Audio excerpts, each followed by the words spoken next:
అందరికీ సంక్రాంతి వచ్చేస్తుంది కదండి. సకినాలు చేసేసుకున్నాం మేము.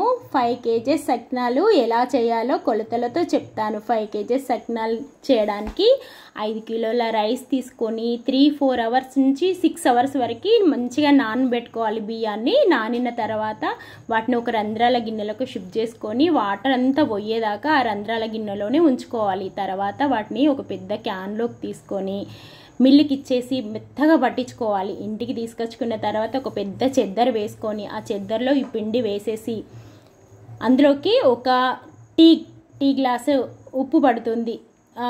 ఆ టీ గ్లాసు ఒక చిన్న టీ గ్లాసు ఉప్పు పడుతుంది. ఆ ఉప్పు వేసేసి అందులోకి ఒక 100 grams ఓమా పడుతుంది. ఇంకా కేజీన్నర నువ్వులు పడతాయి. కేజీన్నర అంటే కేజీకి పావు కేజీ వేస్తే బాగుంటుంది. కొంచెం ఎక్కువ టేస్టీగా ఉండాలని మేము కేజీన్నర వేసాము. తర్వాత ఆ చెద్దర్లోనే చక్కగా అంతా కలిసేలాగా కలుపుకోవాలి. కలుపుకొని ఒక పెద్ద బేషన్ తీసుకొని ఆ బేషన్లకి షిఫ్ట్ చేసుకోవాలి పిండి అంతా. దానిలోకి అందులోనే వాటర్ పోసి చక్కగా కలపాలి. చపాతీ పిండి కంటే కాస్త లూజుగా కలపాలి.